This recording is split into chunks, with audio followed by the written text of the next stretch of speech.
Hi, guys. Happy Friday. It's Friday, and I'm here to stream. I hope you guys had a wonderful rest of your week, or I hope you guys are going to have a wonderful rest of the week, and I hope you guys had a good um previous week. Words were not speaking well. Sorry. I hope you had a good week this time around, okay? I hope your week was pretty good, pretty solid. Um, you were able to do the things you needed to do, accomplish the goals that you wanted to accomplish. I hope everything went well. That's what I'm trying to say. Um, this week was crazy. I'm actually going to talk about it in the stream. Unfortunately, I'm probably not able to game. I'm not going to be able to play Borderlands. I'm sharing my boyfriend's stream account and he's playing Marvel Rivals. I could play Marvel Rivals. I could play that. But I don't really want to play Marvel Rivals, y'all. Everyone's so good now. Everybody's so good at Marvel Rivals, and I'm just like bad. Like, I've gotten worse. I haven't been really playing as seriously as I should be. So I don't know if I'm gonna play. I don't know if I'm gonna play Marvel Rivals. But if I do, I'll definitely stream it. Maybe I'll do like a quick game practice, brush up on some things. But let's talk about my week real quickly and some of the things that I've done. I just got finished watching the movie Waves with Alexa Demai. Um, I know she was like the it girl of Euphoria. She plays Maddie in Euphoria. But A24 also made a movie called A24 makes Euphoria or helped produce Euphoria, but they also made a movie called Waves, and Alexa Demai is in that. And oh my God, we got to talk about it because I wasn't expecting that movie to be as stressful as it was. I was expecting it to be a little cozy movie, to be honest with you. I wasn't expecting it to be doing too much. But then when I found out that the director also directed Anora in the Florida Project, I should have known. I also should have known from the grainy ass filter. But I thought for a second that the director for Euphoria directed this movie. And I'm talking about the cinematographer for Euphoria. The director of Euphoria, Sam Levinson, and he's kind of hit or miss sometimes.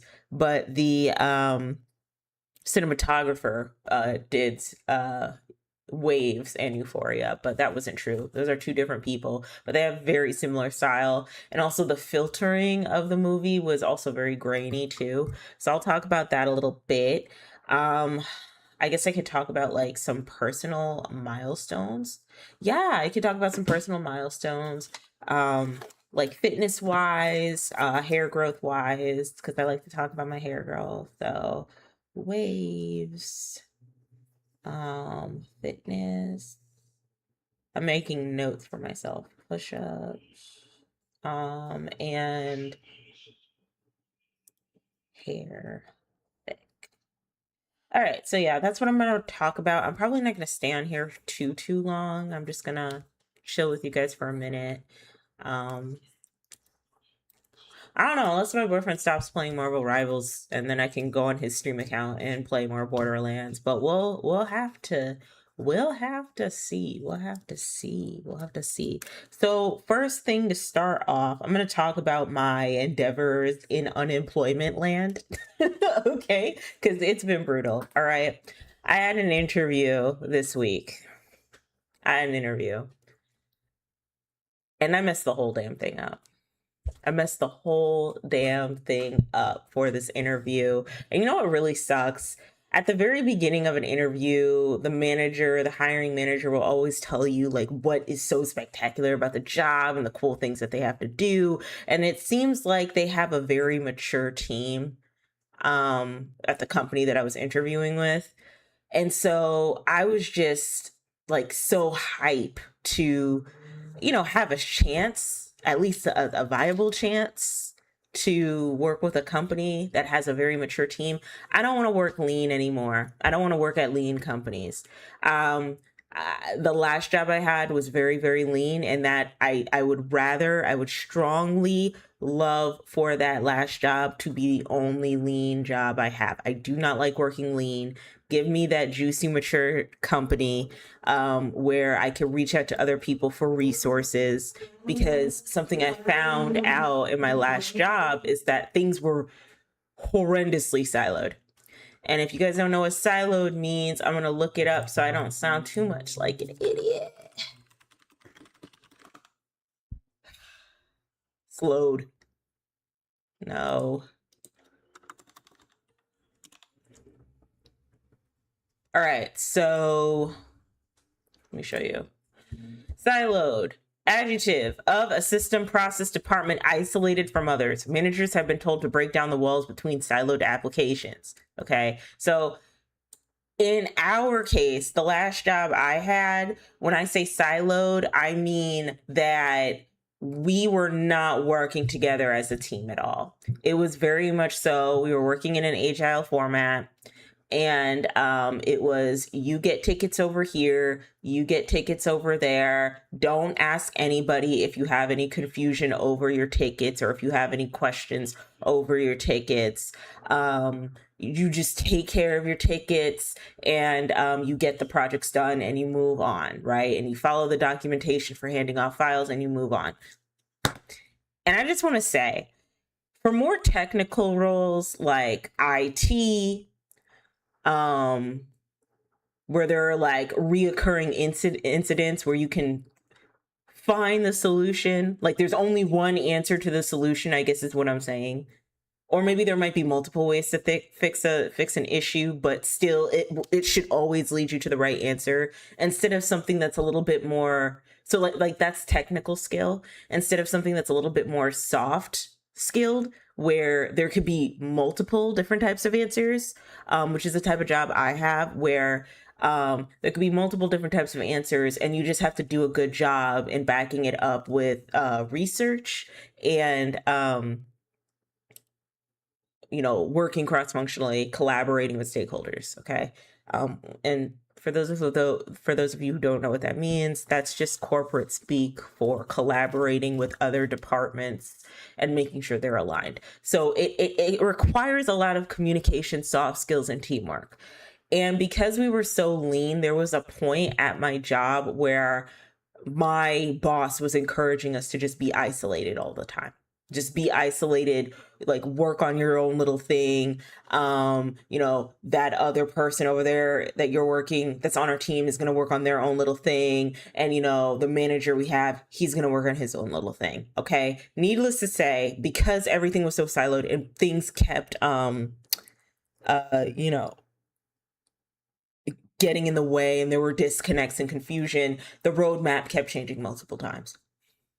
And it wasn't until I was facing like the 6-month in between period from when it was announced that they were going to be laying off the whole entire team to when we would finally no longer be working at the company.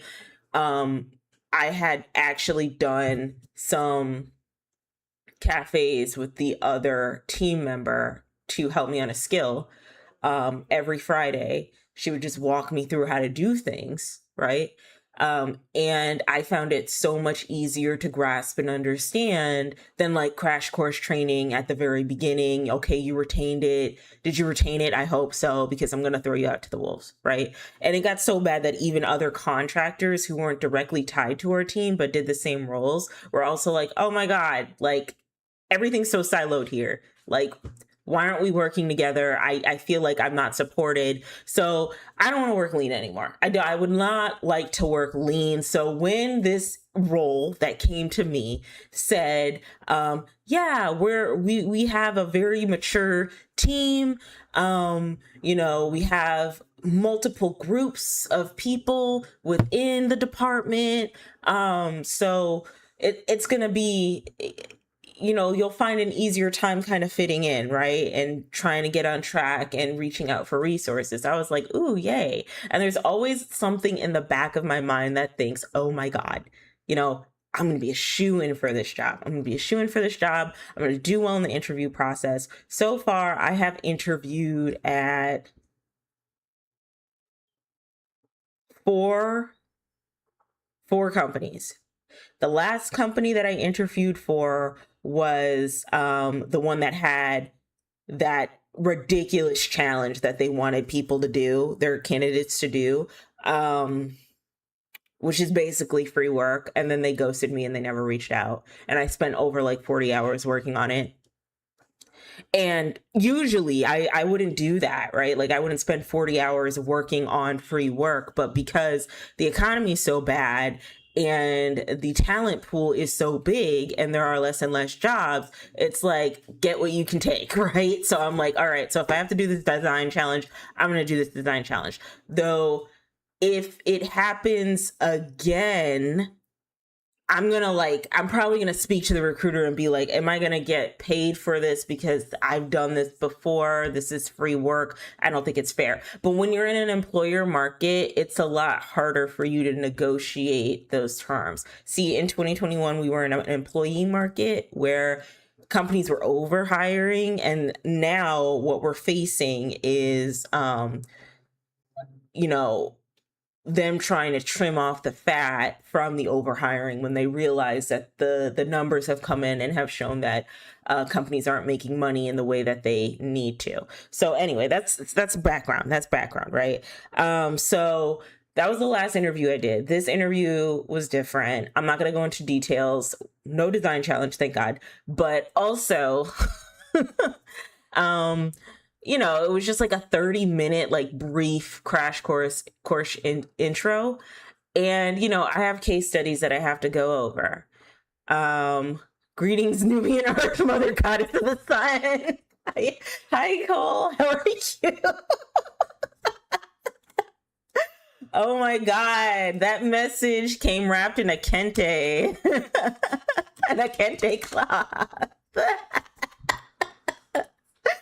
Oh my God. All right. Yeah. So anyway, this is my fourth interview. I'm running through the case study. And here's the thing. If I only have 30 minutes, my case study is really, really long. They wanted to know what my process was. It's a long ass process. I'm not bad at my job. Okay. Like I'm really, really good at my job.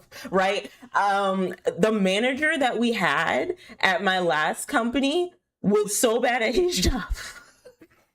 Like so bad, to the point where if the director was telling us to go left, he would literally tell us to go right. And I had to be like, no, that's not what she said, right? And then I'd get chewed out for it. But like, I'm not bad at my job.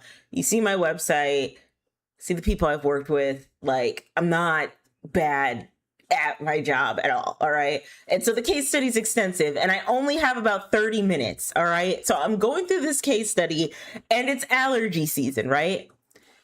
So then I start coughing. I start coughing uncontrollably because it's allergy season. And I hate those types of coughs that I do where I start coughing uncontrollably because water isn't going to stop it.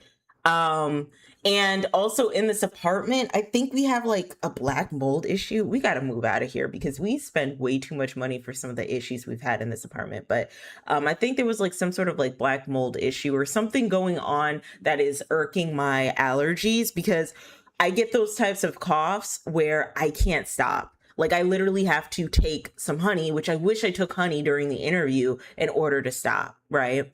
And so needless to say, between me coughing and the hiring manager being like, it's okay, it's fine, I understand, I'm so sorry, oh my God, I'm so sorry. We had to end abruptly at like 15 till 8, I believe. Yeah, 15 till 8. Yeah, 15 till 8. So like 7:45, we had to end there because I just went over And she's like, you know what? I'm done. I'm like, do you have any questions? Because I know you wanted to have some questions. She's like, no, we're over time. I'm sorry. So, needless to say, I like shut everything down just based off of like her feedback. And I was like, I told my boyfriend, I was like, babe, I didn't get the job. I didn't get the job. This was horrible. And you know what was crazy is that they were like dragging their feet out. The recruiter was dragging out when this company wanted to meet me. And it was taking a minute. It was taking a hot little minute. Because they had other stuff going on, and like some of their team members had gone on vacation and they got a lot of work done. And so it didn't seem like they were eager to hire. And the rates that the recruiter was negotiating me for, even if I would have gotten the role, I don't think they would be okay with that. So yeah, I did not get that job. I didn't. And I'm just going to call it out right now, and plan the rest of my, like the next 3 to 6 months, unfortunately, around me being unemployed, because it's just brutal, guys. It's really, really bad. The economy sucks. We're in a K economy. There's one half of people who are doing really, really well, and then there's other halves of people who are doing really, really bad. And the halves of people who are doing really, really bad are all like the middle management folks that got let go from their white collar jobs. People who are probably doing really well, I guess, are like healthcare. Yeah, healthcare is doing really well. But even then, like when I say well, I don't mean like fantastic. Like so many nurses come online complaining about how awful the climate is for nursing, for like bedside nursing even. There was one lady I was watching and she basically said, yeah, back in the day, you could have a community with the bedside nursing team and the patients. It wouldn't be that serious.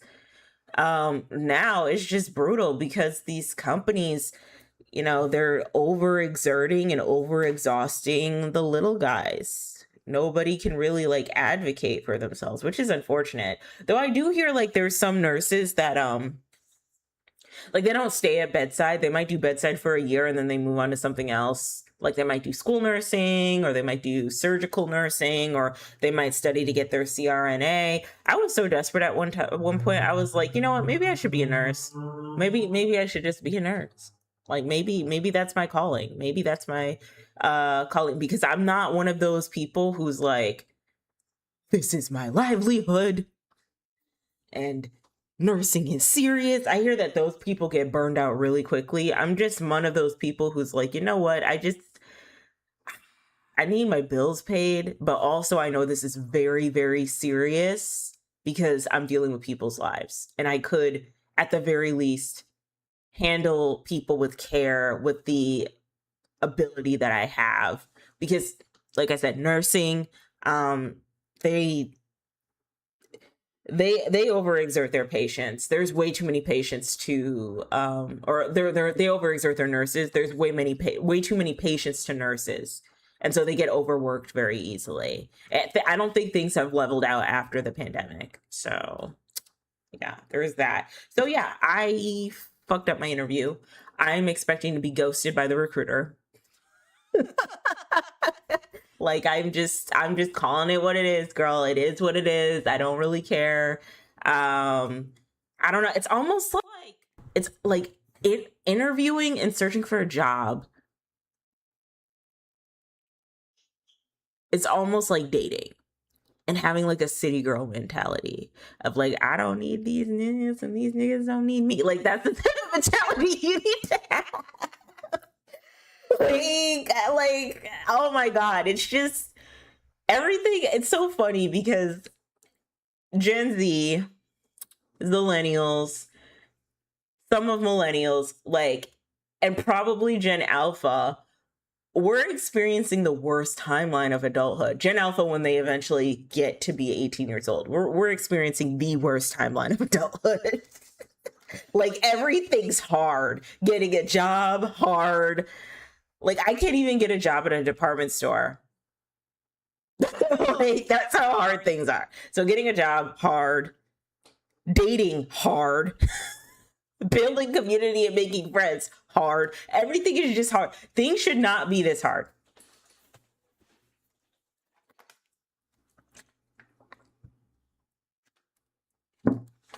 Things should not be this hard. Literally everything is freaking difficult. Going to school, I mean, maybe that could be I don't know. Maybe I should go back to school. Would that be hard? I don't know. I paid for a yearly subscription with Udemy, so I'm just gonna learn courses on there. And figure out what is going to be the most popular, like, in-demand skill in like 2030 in the next 10 years. Not what's going to be the most in-demand skill now. Like, I really got to figure out what the most in-demand skill is going to be in the next 10 years and jump on that, so that when the 10-year mark comes, so that when we get to like 2035, I kind of have it together a little bit. I can live the life I want. Like, my American dream isn't even like a house and 2 kids anymore. I don't like and getting married. I don't want to get married. I don't want kids, so it is what it is. My American dream is just like having a place I can call home. I don't want kids, so it is what it is. Making a decent amount of money to enjoy my quality of life, which includes like shopping, traveling, prioritizing my health, obtaining like a really nice physique, and then also having like a mobility and a calisthenics coach. That's how you know I've made it. If I start talking about having a mobility coach and a calisthenics coach, girl, I've made it. I've made it. I've made it. I've made it. Okay, I've made it. And I got that Chun-Li build. I've made it. I've made it. I don't know how, but I've just made it. But that's like my American dream. And then maybe having like a dog. Like a little Boston Terrier or something. Like, I don't even want the nice fancy house. I don't want the nice fancy cars. I would like a Lexus NX 350, NX 250, but that's not like a really like, that's not like a super duper Lexus NX 350. That's not a super duper fancy car. Like, that's like that's a nice car, but that's like upper suburbia nice. It's not like a Ferrari. I don't want a Ferrari. I don't want a Lamborghini. I wouldn't even like, if my partner got a Lamborghini, I'd be like, what? Return it. Like, I don't want to be the type of person when I make money that everybody has to see that I have money, you know? Like, I feel like that's a way to do that. And then not only that, like, those Lamborghinis are so expensive. That's a whole salary. Speaking of Lamborghinis, I have something else that I want to talk about. Yeah, that's a whole salary. That's like, okay, one of these Lamborghinis is a doctor's salary. Let's look at these Lamborghini prices. That's like, okay, one of these Lamborghinis is a doctor's Let's look at these Lamborghini prices. Let's go to Automobile Lamborghini. Look at these Lamborghini prices. Let's go to Automobile Lamborghini. Let me just hit visit site. Okay. Look at this thing. Look at this. Let me move out of the way. Excuse me. Look at that. What? Used 2024 Lamborghini Revuelto Matte Viola Nebula. Are we for real? That's a neurosurgeon salary for this Lamborghini. Viola Nebula. Are we for real? Fast and Furious head ass looking type of car. Like, for this Lamborghini. I mean, it looks nice on the inside. It's just like, I don't need people to know how I'm living. Like, this stuff doesn't impress me. It looks nice on the inside. It's just like, I know that like wealthy people always have a thing that they're into, and I think my thing is just going to be health and fitness and like beauty. You know, I don't think it's going to be like, it can't be this, bro. It can't be this. This is ridiculous. Ridiculous. Too much money. Too much money. And then the lower cost ones are like $159,000.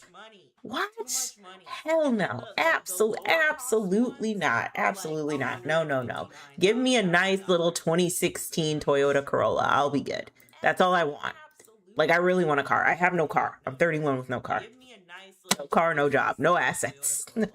Anyway, yeah, even the 2013 Lamborghini that they're selling on eBay. Who's selling a Lamborghini on eBay? Hello? Hello? Let me go to you in-game. What is this? $110,000? Oh. What is this? And I know they're car enthusiasts, so like, don't get me wrong. So to the car enthusiasts out there, like, if this is what like you're into, if this is your thing to buy like expensive cars, then like, if you were rich, then I mean, go do it. Like, that's your thing. Everybody has a thing. People who have obtained money, they always have a thing. All right. What they don't spend on one thing, they spend on another. But like this, I just can't. $110,000, bro. I cannot. I cannot. I cannot, and I will not. Oh my god. Oh my god. Anyway.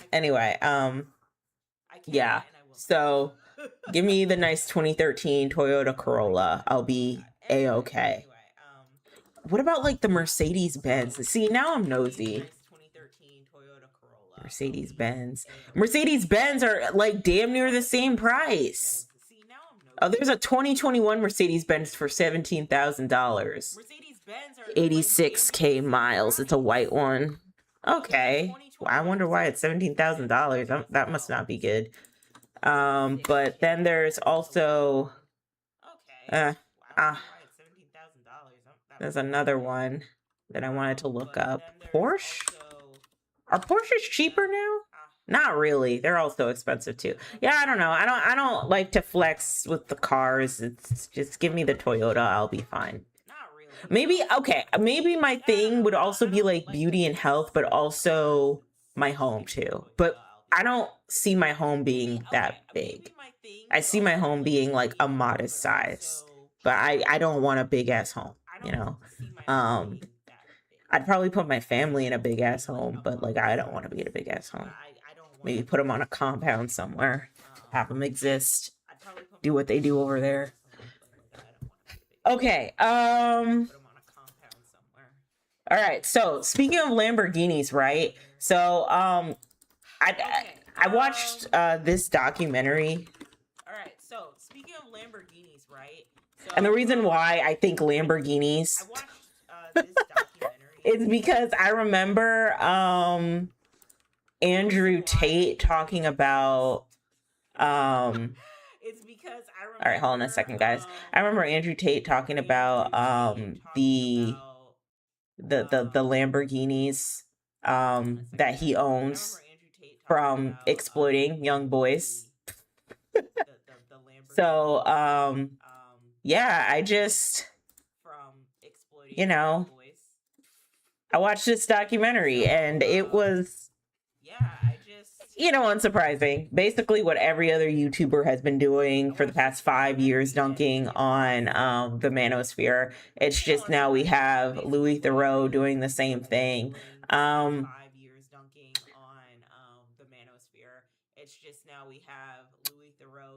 It was unsurprising, to say the least. Just how these guys think and how they operate. They had some guy from the UK, Harrison Sullivan, I think is his name, HS. They had Sneeko and they had Fresh and Fit on there.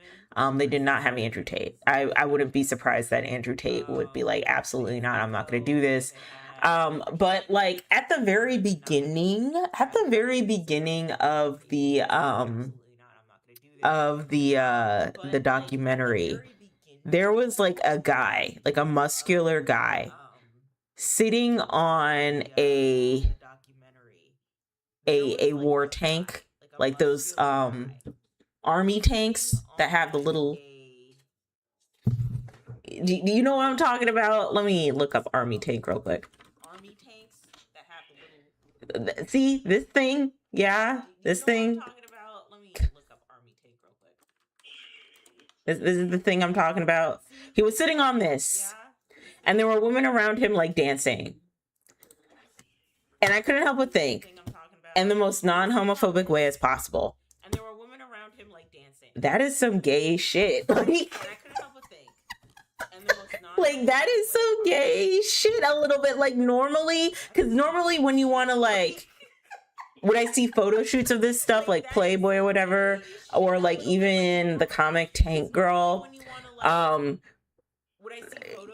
the girl will like stand on this tank and it's supposed to be like a phallic imagery of her like riding the, you know, like, because this is like, you know, a phallic, and it's supposed to be like, you know, piece of weaponry a little bit. It's long, it's lengthy, you know. I hope I'm clicking here, right? And so you know, normally they'll just kind of be straddling it. The girls will be straddling it, and sometimes they'll lay on it. I've seen, again, like Tank Girl. I've seen they do this in Tank Girl. I think JT, she didn't really have like an army tank, but like on her Instagram, she was on like a robotic arm, you know. But it's supposed to be a little bit like artsy, but kind of erotic if you think about it, you know.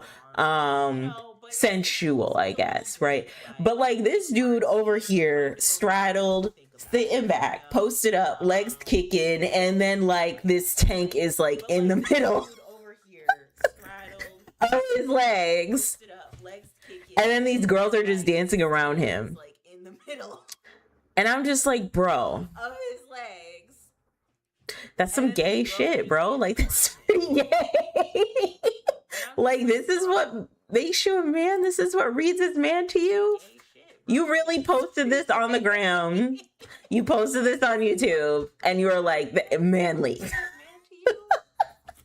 And like, to an extent, like, if you take gender out of it, yeah, maybe it can be considered manly. But it's just so funny because the manosphere is like so against like gender exploration and queer codedness and all of that, that like they can't even see that this is a little I don't know, that was just funny to me. But they interviewed this guy named Harrison Sullivan, and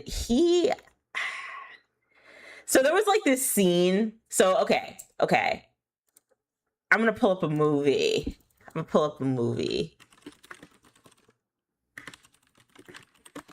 This is actually like my favorite like movie universe.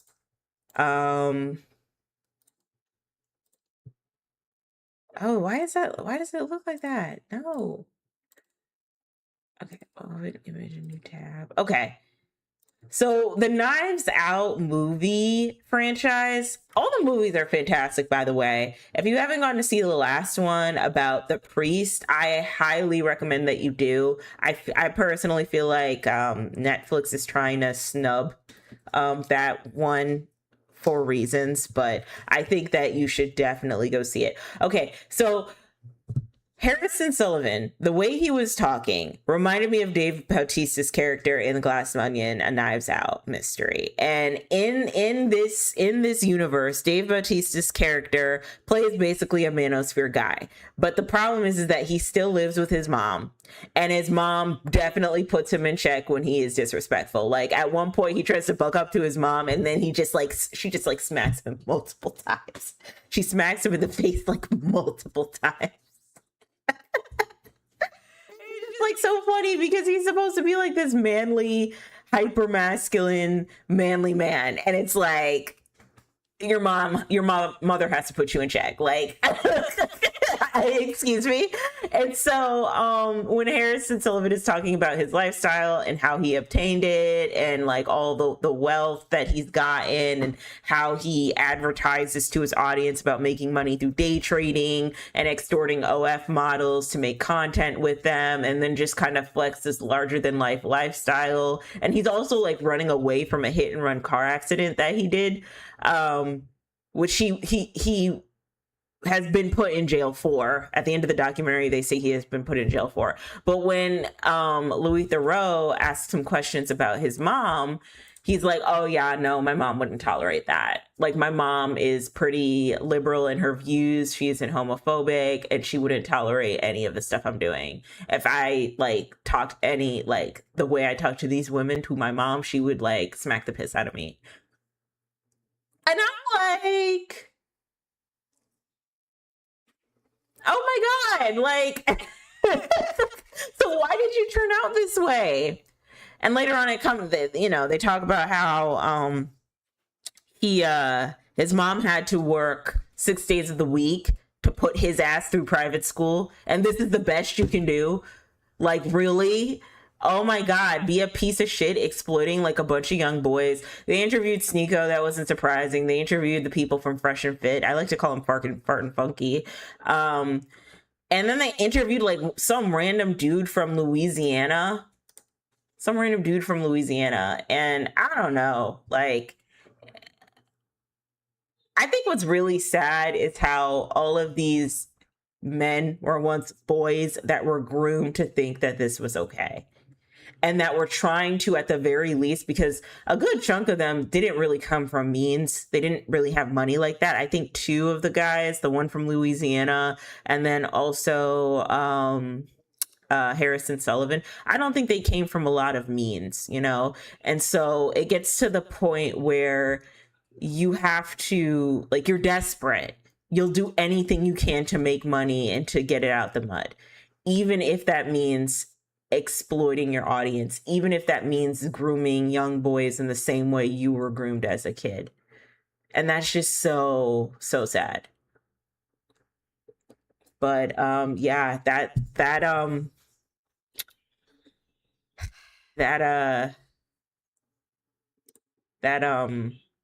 documentary was just upsetting, to say the least. I think what like really triggered me is that they would show like video clips of the men as adults, and then they'd parallel with video clips of them as kids. And I think that's the really sad part about it, is that, like, oh my God, this was like someone's little boy who thought that this is how they need to turn out in order to be successful in the world. And it also made me realize, because like me, like, for example, like me talking about like the manosphere, right? It's an ecosystem, okay, where everyone benefits at the end. Everyone benefits, no matter what side you're on. So if you're on the side of supporting the manosphere, obviously you're going to get some dumb schmucks who are going to be over here supporting you regardless because they're insecure with themselves.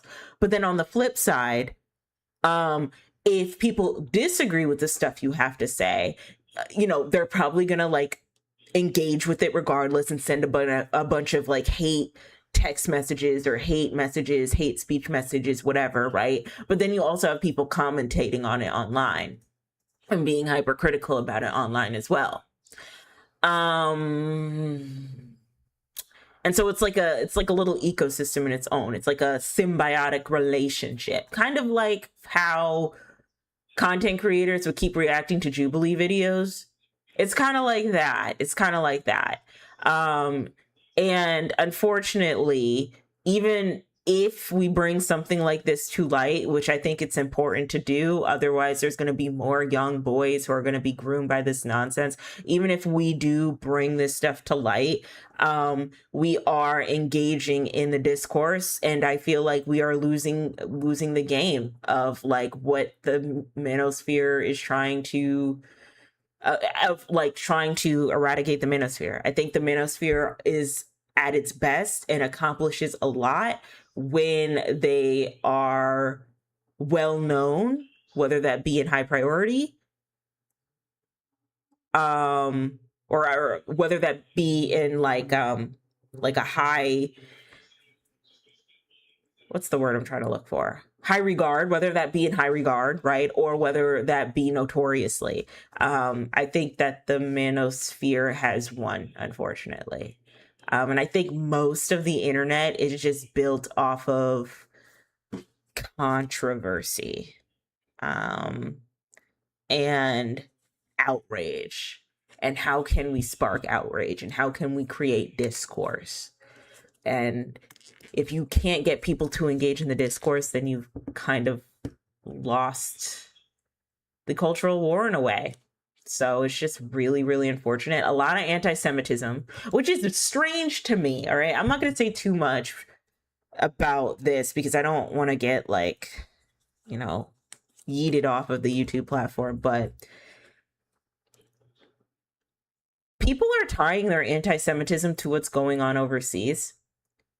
And I don't think people are realizing that you tying your anti-Semitism to what is going on overseas, as if there isn't like a bunch of like rich, wealthy white people like controlling this shit, is a pipeline leading you into alt-right fascism, right? I don't think the Jews are the problem per se. And I think even if there was a lot of censorship about the Jews and like them quote unquote running shit allegedly, right? I always made the excuse that, well, like hundreds of years ago, they had to deal with the Holocaust, and they probably don't want that happening again. But also, racial communities that are like that have a lot of resources, right? And prioritize taking care of their own, you know, like there's just some shit that you shouldn't let slide. Like, right? And I also it's not just that like, okay, the Jews are taking over the world and the Jews are the problem and we need to like, you know, deal with the Jews, right? Like, by the way, I don't believe any of that stuff. Okay, let the record show that I don't believe that Jews are the problem. All right.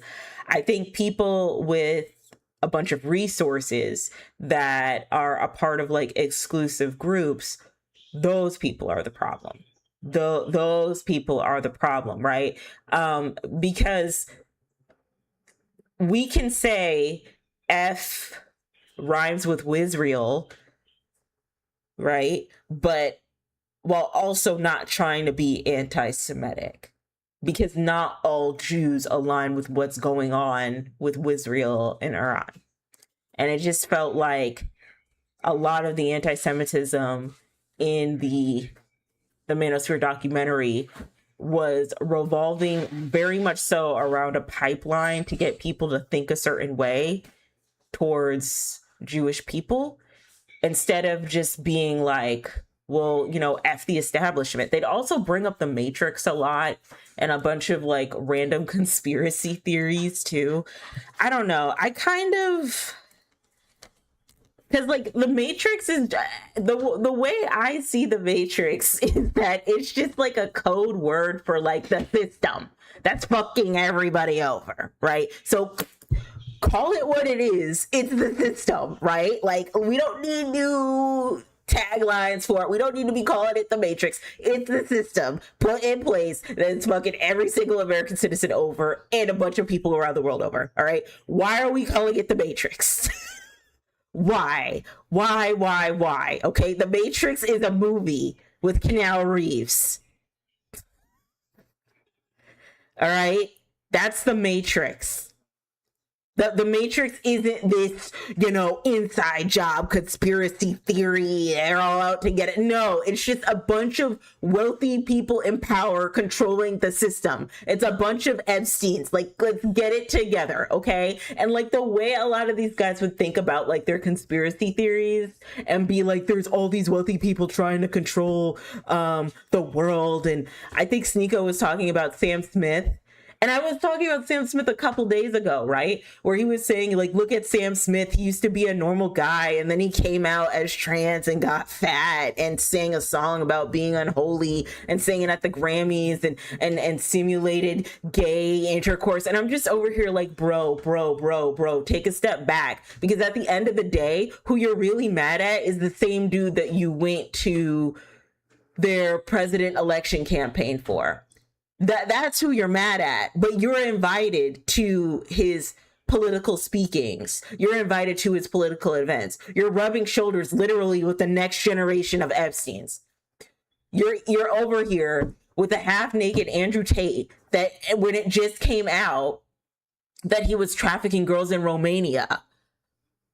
Like the system is effing people over, and you are a part of a group of individuals that are going to work towards making the system even more effed up by spoon feeding lies and bullshit and grooming a bunch of young boys into being manly men by making them pay you $300 a month for your Telegram or War Room session subscriptions.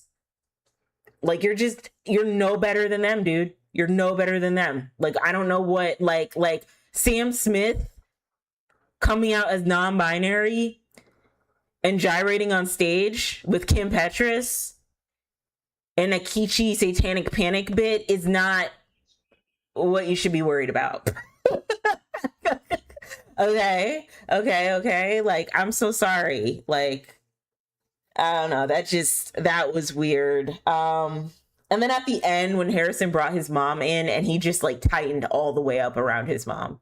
I respect a man who respects his mom, but I also respect a man who isn't gonna let his mom walk all over him. Like, he's gonna be like, listen, mom, this is what it is. I'm an adult, right? But he respects his mom. I respect a man who does that. But like, you know, it was just very interesting, like me watching this documentary and you know, seeing again the ecosystem of the manosphere, because, you know, unfortunately, I kind of agreed with both Louis Theroux and Harrison Sullivan when they were both talking about how we all benefit from this.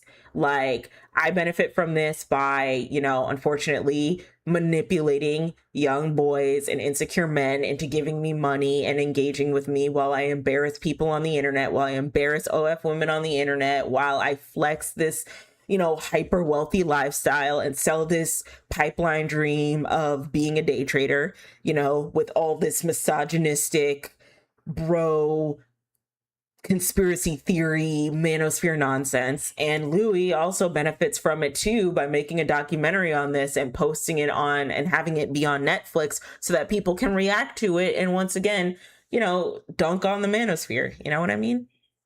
And just to end things with the manosphere documentary, I want to talk about the women involved. Girl, the women involved in the manosphere are, oh my God, hold on.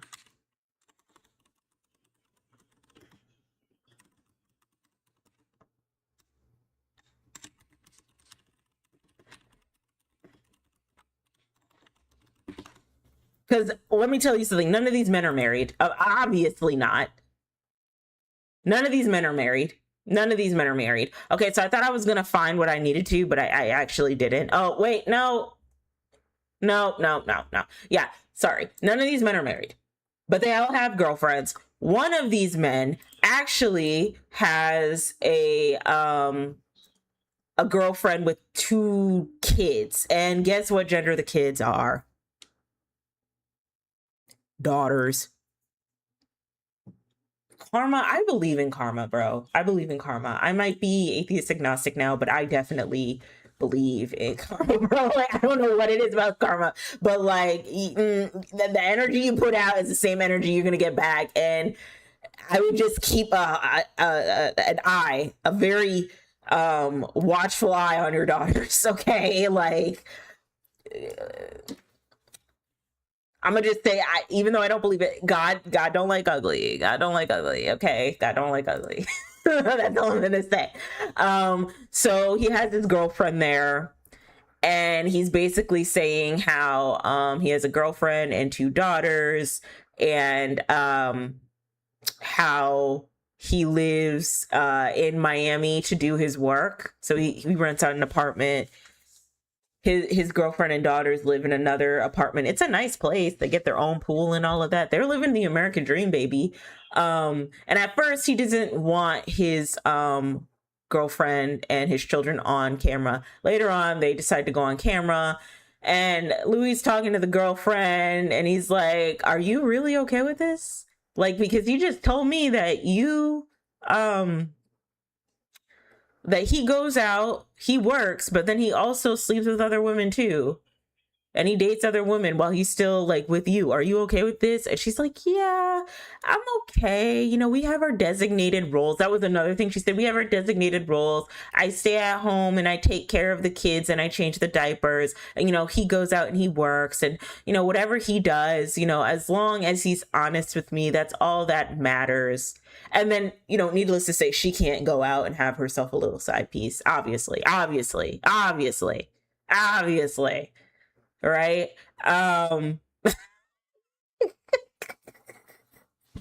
Ooh.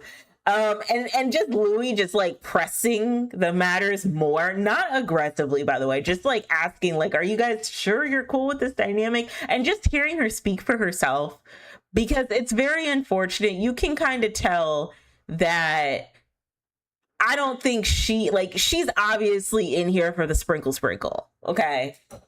Like, if it were up to her, I don't really believe that she would be okay with this. Like, she's sprinkling. Hence the reason why they're not married, because homeboy, no, Manosphere, life coach, whatever his name is, he knows that she's sprinkling, right? And at the very least, as you know, shitty as this may sound, even if it doesn't work out, he still probably has to pay her some sort of child support, depending on how much child support it is. But yeah, she's like, as long as he's honest with me, that's what I care about. And, you know, I used to get so sick and tired waking up at 5 a.m. to go to my job. She used to be an x-ray tech, right? She's like, I used to be so sick and tired of getting up at 5 a.m. and, you know, going to work. You know, I'd much rather just stay home and be with the kids while this man, you know, goes out and cheats on you, or I guess sleeps with other women and, works. You much rather live the kept woman lifestyle. Sprinkle, I guess. And I don't know, her trying to explain it just felt like, I don't know, like that man was embarrassing her. Like, listen, if I had a little sister, a little cousin, like a mentee, I'd be like, girl, no. Like, I'd be like, absolutely, don't do it. Do not do that. That man is going to embarrass you. Do not do that. No. And then one of the Fresh and Fit's members' girlfriends, they'd broken up, by the way. Like, she was talking about how, you know, it's fine, but, you know, I kind of want a family, and he didn't want a family, but she would basically clean up around the place, like clean up the office, I guess. And she was okay with him seeing other people too. And it was just like really weird. Very, very weird. I think the irony is, and I'm going to close things off here. I think the irony is that in the blatant anti-Semitism, for them to try to stick it to the higher elites and the matrix that has been keeping other people down, quote unquote matrix that has been keeping other people down. It really is just a system, girl, but like whatever, right?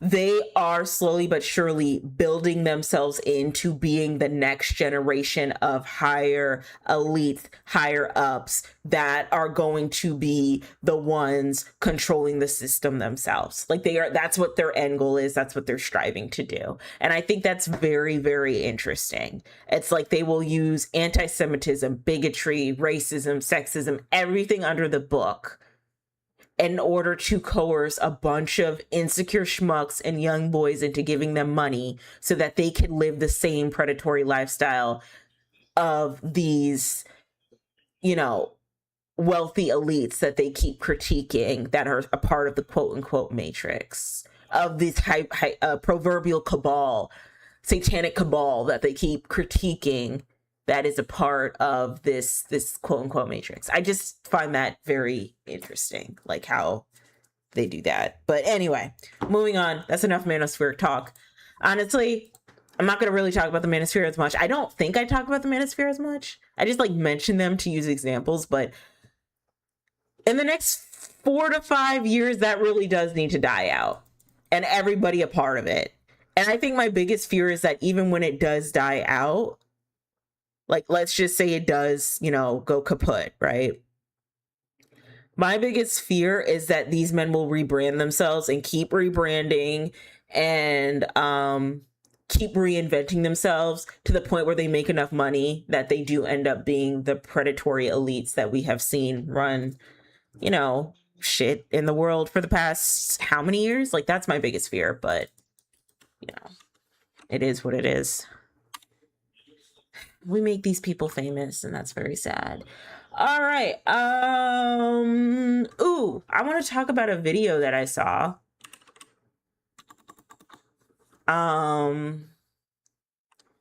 TikTok video about, let's see.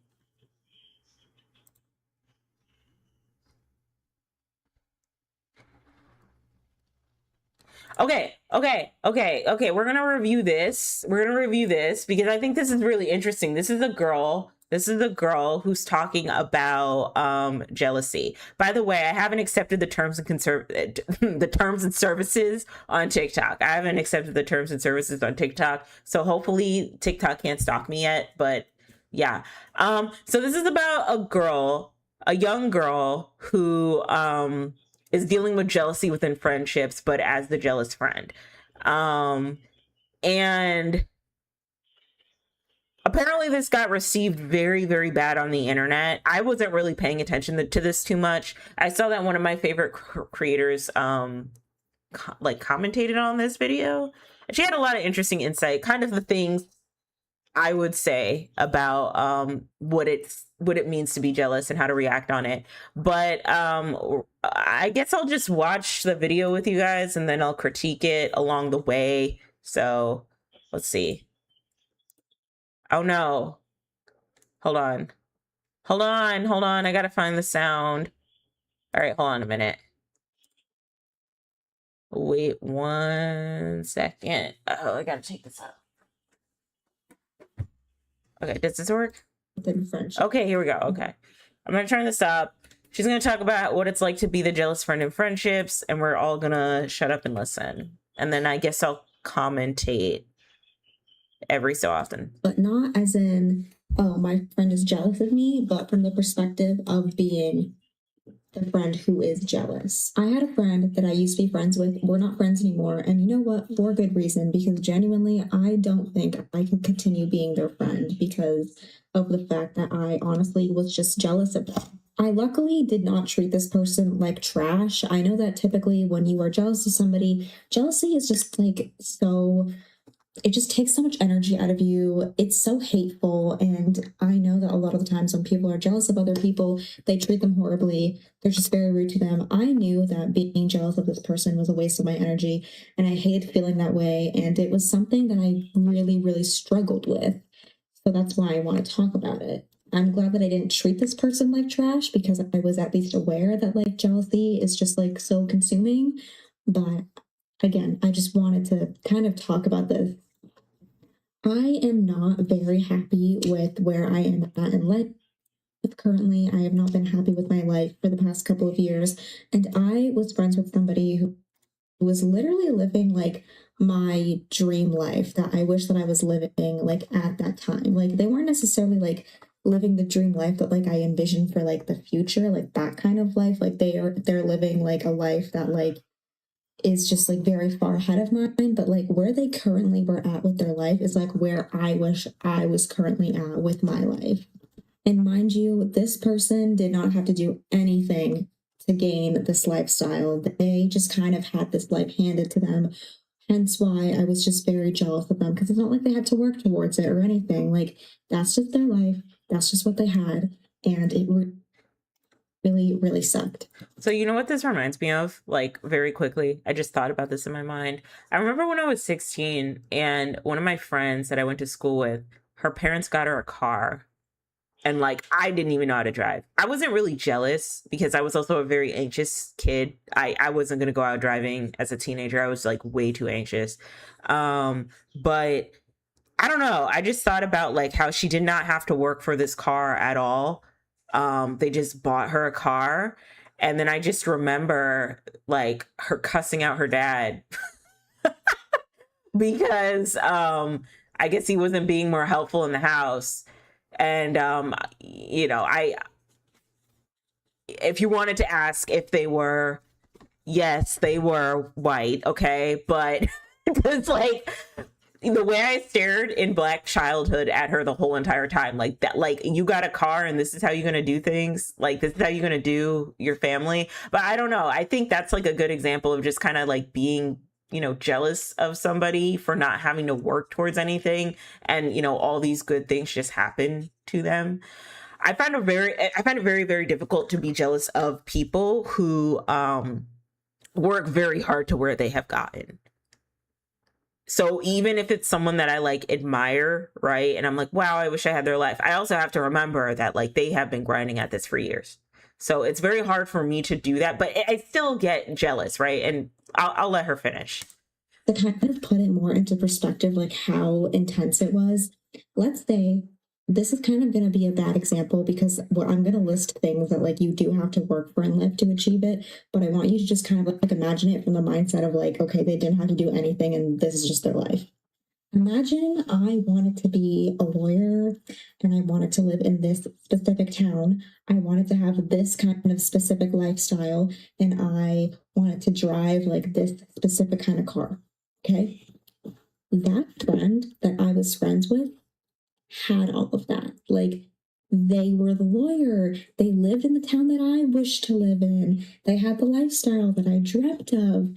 Like they just had every single thing that I wanted for my life. And they didn't have to do anything about it. I think this angle is a little bit better. Just imagine being friends with somebody like that when you are just like so unhappy with your life and they're just walking around every day with the life that you wish that you had. It almost just feels like it's a slap in the face, but like it's not because that's just their life. And whenever this friend would just like talk about their life like so casually, like it was just so hard for me to just like not feel so bitter because it's like you don't even understand like how lucky you are to have this kind of life and it's just like the normal for you, like your life is so casual to you. So yeah,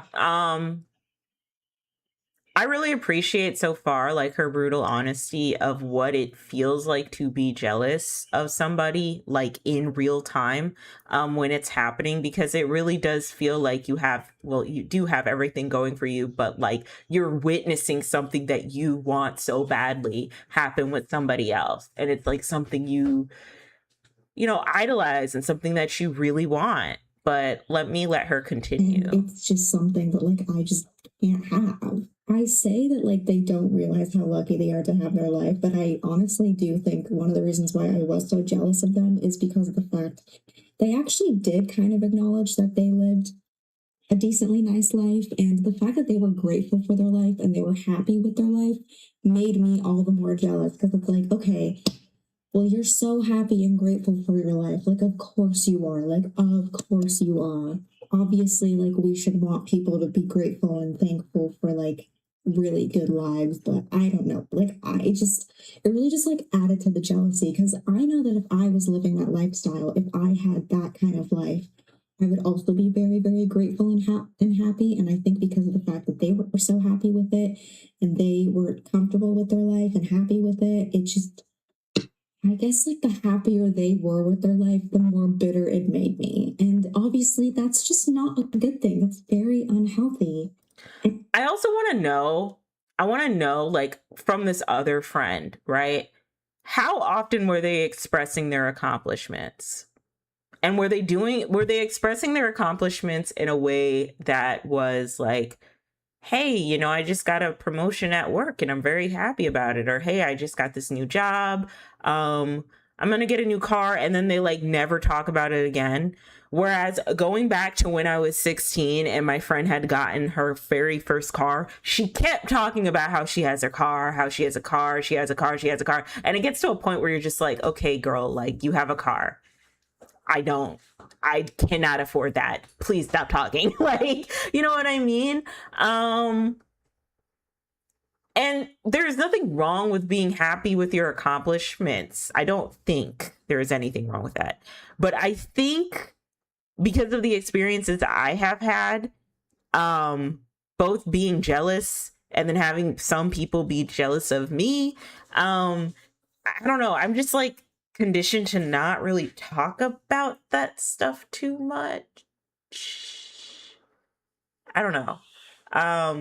But I also have a really big issue with dimming my light, which is rooted in a lot of the way I was like had grown up as a weird Black girl in the suburbs. But anyway, I don't want to have to feel that way about a friend, but that's just how I felt about this person. I wouldn't really consider myself a jealous person. I'm not really that jealous of people. Like, I'm like jokingly like jealous of some people that like live like a lifestyle that I want. But I feel like because of the fact that this was like a close personal friend of mine, I guess, it just made it all the more worse.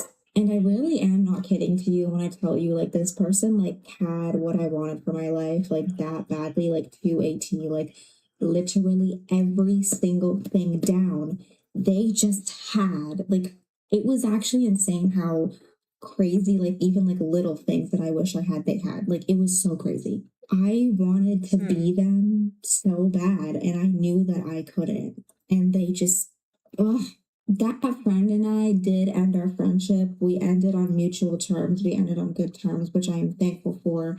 There really is no bad blood between us. And the reason why we ended our friendship had nothing to do with me being jealous of them. Actually, they never knew that I had a jealousy issue towards them. So, you know, I think about that, and then I just think about the fact that, you know what, like, it is such a good thing that, like, we are not as close as we once used to be, and just not anymore, because I really don't think I could have gotten to a point where I was just fine with them, like, not being jealous of them. And I feel like the only way that I would just not be jealous of them is if I had a better lifestyle, and I just don't. I don't wish the worst for this person. I don't wish anything bad on this person, but I just cannot keep around somebody like that in my life, knowing how unhappy I am with my life currently. And, like, I just don't think I would have ever gone to a point where I wouldn't be jealous of them, to be honest. Okay, all right. So that's her bit on jealousy. Apparently, she got a Also, oh obviously, a whoa lot of whoa people. whoa whoa whoa whoa whoa whoa whoa whoa whoa. Also, there was like a lot of people here saying stuff about like, oh, that's really bad for you to be jealous. Like, for example, this person says, I cut off my jealous friends. I didn't tell them. I knew they were jealous of me. The energy of jealousy is very potent. That can be true. No one actually wants to admit that they're jealous of their friends. LOL, I can respect this take.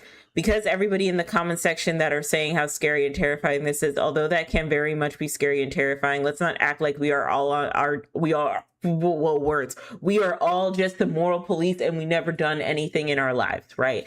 Okay, so here's how I feel about it, because I feel like, especially with this new wave of like, you know, life coaching and big sis advice and whatnot, mentorships and all of that, it almost like I notice that people don't want to talk about very human emotions that individuals have in life, in fear of how they're going to be perceived as an individual. This woman went on TikTok and she talked about her experience of being jealous of the friend. She was very ambiguous about like some of the things that the friend had that she wanted. Like, she didn't list any specific details outside of, this friend had exactly the same life that I wanted. And inevitably we ended up not being friends anymore because we just went our separate ways. It had nothing to do with the jealousy coming out, but eventually if we would have still been friends, that would have eventually had came out. Okay. So while like half of the internet was like, oh girl, this is weird, this is creepy, you know, jealous people are very toxic, you know, you don't want people siphoning your energy, that type of nonsense. And then the other side of the internet is like, well, no, this is a very human emotion. And, you know, it takes guts to come out here and say, yeah, there was a time where I was jealous of my friends. You know what I mean? And I'm on the latter half. Like, we all get jealous, girl. We all get jealous, right? That's a human emotion. There's nothing wrong with being jealous of somebody or something, or an instance in somebody's life where they're doing very well, a season where somebody's doing very well in their life and you're not doing as well. We all get jealous, okay? I think the problem is that we don't know how to act upon our jealousy in a healthy way. And that's the issue. In that video, the girl who was speaking did not say anything about how she acted upon her jealousy. If anything, she kept her jealousy to herself. And from what we know, based off of what she said, she let go of the friendship. They're not friends anymore, not due to the jealousy. But if they kept being friends, that would have probably came out. Okay? All right. But it is very normal for her to have that emotion. And it takes a level of understanding of yourself and introspection within yourself to come to terms with, yeah, girl, I was probably jealous of this person. I was probably jealous, and, you know, I might have not handled it the best, but we ended things on decent terms, right? How you act upon your jealousy can go one of two ways. And that's where things get dangerous. You can act upon your jealousy in a very positive way, or you can act on your jealousy in a very negative way, where, you know, you start picking at the friend, you start getting, you know, feeling more and more insecure, you start negging the friend, or you start negging yourself around the friend, or you start saying little snide remarks, or you get the whole friend group away from the friend because you're jealous of them. You start, that's envious. And then it can get even as far or as bad as, like, you know, physical altercation, violence, maybe someone getting unalived, losing their lives. Yes, jealousy will take you there. And that's not good. That is not a good way to act upon your jealousy. No. You should not do that. A healthier way to act upon your jealousy, a positive way, is if you take a step back from the situation, let yourself feel the feelings of jealousy. Don't sit in those feelings to where you feel like you have to react in a negative way or lash out at that friend, but make a game plan or strategy for yourself to figure out how you can obtain some of the things that your friend has gotten. And then also do some reflection and further introspection to think, okay, so what did they do exactly in order to get there? For example, if I look at a content creator and they're doing really, really well, their channel's exploding, you know, they're getting a lot of traction, right? With the exception of like once in the blue moon content creators who will just go viral randomly, out of nowhere, just for, you know, I don't know, telling a story or something, or making a viral video. With the exception of those creators, I also look at the content creators who have been posting consistently, who have been online for like years and years at a time, decades even, who have been, who have had high moments, who have had low moments. Are they posting on Twitter a lot? Or I hope they're not posting on Twitter. Are they posting on TikTok? Are they posting on Instagram? Do they have an editor? I don't have an editor. So it's a little bit harder for me to put out content because I'm editing all this shit myself, right? So maybe they're able to put out more content a lot faster and, you know, steamroll their engagement that way. Like, and so once you kind of like troubleshoot, or even just like ask them, oh no, I'm using the word steamroll wrong, guys. I'm sorry. That's just like really random, but I have to get that out. Y'all, I'm using the word steamroll wrong. I'm so sorry. Okay, anyway, like figure out a way to like troubleshoot how they got to where they were by either asking them or, you know, just taking a look at their patterns or what they do. And try to do those things yourself. Try to set systems in place for you to be able to do those things yourself. If you want to be a content creator and you see that your friend who's also a content creator is growing and imploding and is getting a lot of engagement and brand deals, and you're kind of salty because, you know, you're doing the same thing they're doing and they're getting bigger, right? Take a step back from your content and be like, what is something that they're doing that I'm not doing? And how can I do these things better? Are they taking photos a little bit better? Do they have a photographer? Should I get a photographer? Do they have an editor? Should I get an editor? How can are they just online more and they're just on it and clever with their ideas, right? What can I do to be a little bit more on it and be clever with my content creation ideas? Do they have a specific brand about themselves that people gravitate towards? Okay, so, and this is important, right? What can I do? What specific brand can I develop that people can gravitate towards, that is unique to me? Not let me copy my friend like verbatim and do the same exact shit they do. No, what can I do that is unique to me as a content creator? What are some things that I can do that are unique and authentic to me, you know? And I think that's a good way to handle jealousy, because you're allowing yourself to sit in those emotions, feel the way you do, but then also you're troubleshooting a way how to get those things that you want to get. Now it could be very iffy with other things, like, for example, love and relationships. The content creator that I watched, she was mentioning how, you know, she was very jealous of like her friends in relationships and her friends who are getting married and having kids, and how she doesn't really have that. And she was being very open and honest and authentic about that. And that's a majority of what her content is just her being honest about her love life and her love troubles. And like, I don't know, I don't want to sound like jaded, because I've had those experiences of being in love and being in a relationship, but I feel like for those types of things, it can be really, really iffy. I think for love and relationships, you really don't want to force that. I think you should just let it happen organically and pick up other hobbies that bring you joy so that you can focus on, so that you can be at peace with the fact that maybe you might not have a relationship, maybe you might not find a relationship, and that's okay. I don't know. It's just my idea. But like I said, there's two ways to react to jealousy.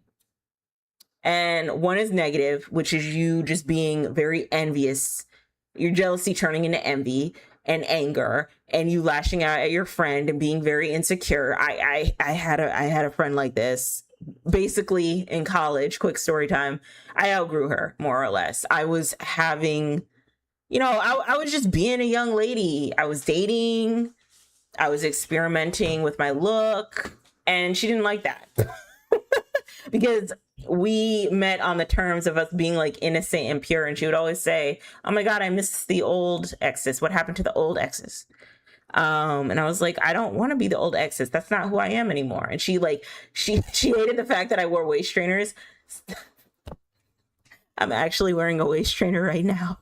Some things never change. But yeah, I started wearing waist trainers because, you know, waist trainers help when you're trying to, you know, tone up and lose weight. They help. In my opinion, they help. And then like the mid 2010s, because Kim K got a hold of them, everyone was saying they don't help. No, they kind of do, but you also have to like diet and exercise and all that, right?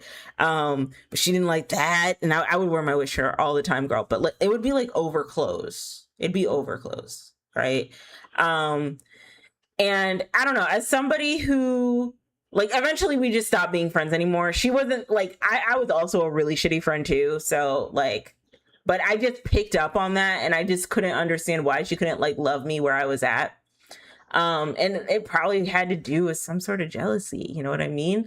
But then again, I was like a really, really, really shitty friend. So you live and you learn. But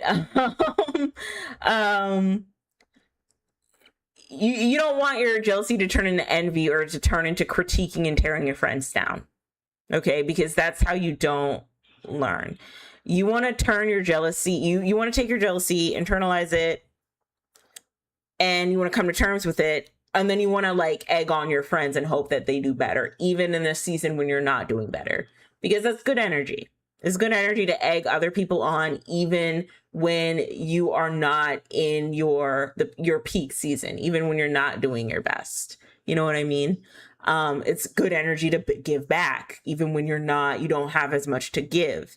If you put a lot of negative energy out there, you're gonna get a lot of negative energy back, right? Like I put in a very, very bad negative energy about this job search, and I had an interview, and needless to say, it didn't go well. I'm probably not gonna get a response back. You know what I mean? So yeah, I probably have to think positive in that regard. But I don't think like being jealous, I don't think there's anything wrong with that. We all get jealous. It's how we react on that jealousy and what we do, what systems we put in place to do better. And, you know, that sounds like a toxic positive answer, but it does work. And it's a lot better than sitting in your like anger, and then you're sitting in your envy, and your envy turning into anger, and then your anger turning into something way, way bigger till you don't recognize yourself as a person anymore. Okay. I mean, I guess a good pop culture example is look at Nicki Minaj. She is very unrecognizable. She is MAGA Barbie, whether she's on the payroll of Turning Point USA or not. That woman has been very bitter over the fact that a lot of these new female rappers came in with little to no effort that she had to put in. And I know some girls, and I too understand how that can be frustrating, because she comes from an era where you had to sell physical copies. There was no negotiation. You had to sell physical copies in order for you to be known as the success. And then when she was coming up, they were dogging that woman out, bro. Diss track after diss track. It wasn't just Lil' Kim calling her out. They were dogging her out. Shout out to Lil' Kim though, because she was low-key right about a lot of things. But see, the problem though with Nicki is that she, you know, sat in her bitterness, and she sat in her jealousy of seeing someone like Cardi B excel, Meg excel, all these other girls excel, that it got to the point where when Pink Friday 2 dropped, let's just call a thing, it wasn't that good. Like, the pen wasn't as fire as Pink Friday 1. You know what I mean? And it was just like, you really let these women get you out of your character that it got so bad that you forgot who you were as a cultural icon. You really let these women do that to you.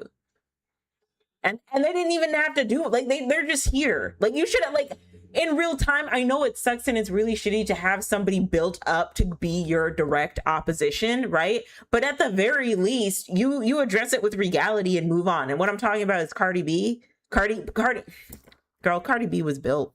Like, talk about an industry plant that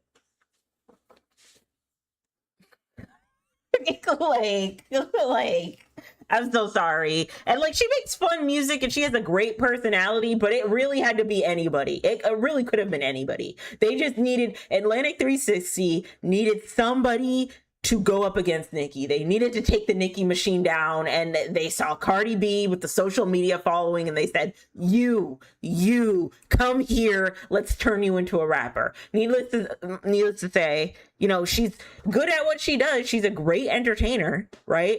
And she was making music before then. She was on Love and Hip Hop, and she was making music. So she is a good, you know, I guess, success story for reality TV stars that actually make it big and in the mainstream.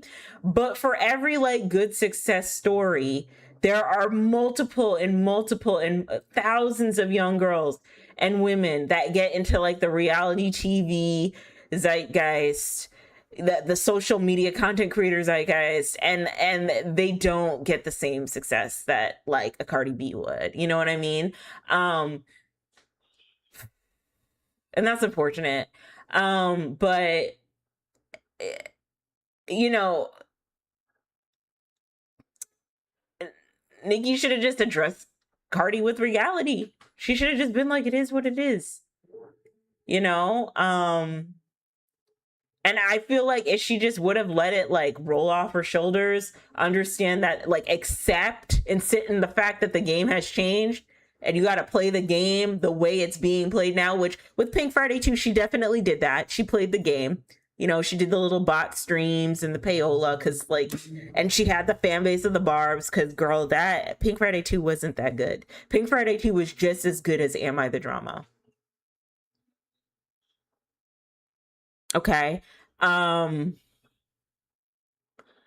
And, you know, she just had Twitter fingers, girl. She just kept going back and forth on Twitter, beefing with everybody, instead of just being like, you know what, I'm not going to let this bother me. It is what it is. I'm going to just put the girls on. I'm going to be the generous queen. I'm going to put these girls on, and then I'm going to go about my day and raise my kid. That's all she had to do. And maybe not marry a PDF file, but like, that's all she really had to do. But no, she just let her jealousy take over to the point where she put herself in a corner. She put herself in a corner, and I'm not taking away from the fact that, you know, there were oppositions trying to take her out, right? I wouldn't be surprised. I hear she's very difficult to work with. Not that that's okay, um, but you know, turning MAGA, like what? And for her, that's not going to age well. For Kanye, that's going to age well because a lot of Kanye's audience is like guys, you know, straight guys. Okay. But Nikki, you're like, her audience is queer people, the gays. Maybe the women will stay, but like the gays are gone. They're gone. They're gone. So, yeah, I don't know. It's just, you got to learn how to react on your jealousy in a healthy way. And it's an exercise that you have to do. Maybe the healthiest way is, and nobody really wants to hear this, but maybe the healthiest way is like, maybe you need to take a step back and reassess. And no, I would not tell your friend like, hey, I'm feeling jealous, I need to take a step back. No. Though if you were my friend and you told me that, I'd be like, okay, girl, well, how can we make you unjealous? How can we help you to win? But you know what I mean? Maybe it's taking a step back and taking some time to yourself to rethink things. You know what I mean? So I think being jealous is a normal reaction. It's just how you react on jealousy that is going to affect what the trajectory of your success will look like. You know what I mean? And another thing to keep in mind is that everybody has seasons. Everybody has seasons, and some people will have like winning seasons and other people will have losing seasons. You know what I mean? Like everybody has, so, and like what might be good for them now 5 years from now might not be the greatest. Or you know what glitters isn't always gold. You don't know what these people are going through behind the scenes. You know what I mean? Like I think about all the content creators that have been able to do like super successful things in life. And then I think about how like painfully inconsistent I am. So it wouldn't be fair to like compare myself to the success that they have. Um and I also think about how awful this economy is and how like a lot of creators are saying the money isn't moneying the way that it should. And I think about that and I think, you know, while they might put on a good face, we don't really know what's going on behind the scenes. We don't know how tough it is. We don't know if, you know, they I don't know, move to a high-rise apartment, floor to ceiling windows, if they're struggling to make payments.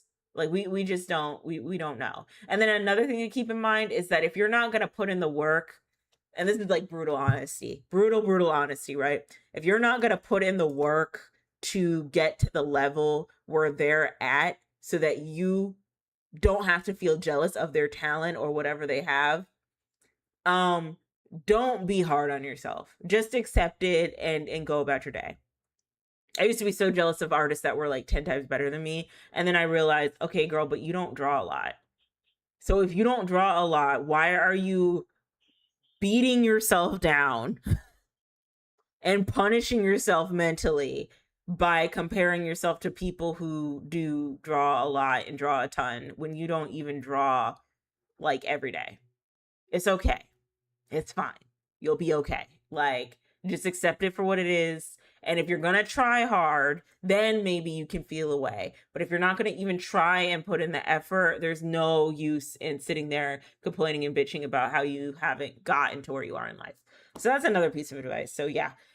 Anyways, jealousy is the human emotion. We're allowed to have them. It just depends on how you react to it. All right. So move on to the next topic.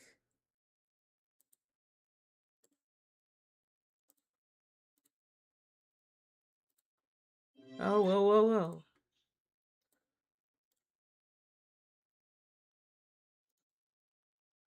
I think I can leave this here. Okay. Next topic, next baby topic is I got my first 3 push-ups. Like my first 3 full push-ups. I'm so proud of myself. um to talk about my fitness journey a little bit, because I have been struggling with my fitness for the past decade or so. Really, I'd love to make a whole video about my fitness journey once I get the gains that I want. But for right now, I'm at a place where I'm prioritizing feeling over aesthetic and what feels good, and putting in routines that are like non-negotiables. This is a part of your lifestyle.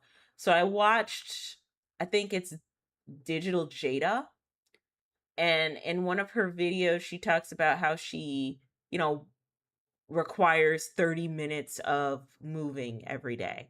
Like that's like a non-negotiable for her. Or not 30 minutes, like an hour of moving every day. Every day she's active, right? So like she does 10K steps every day.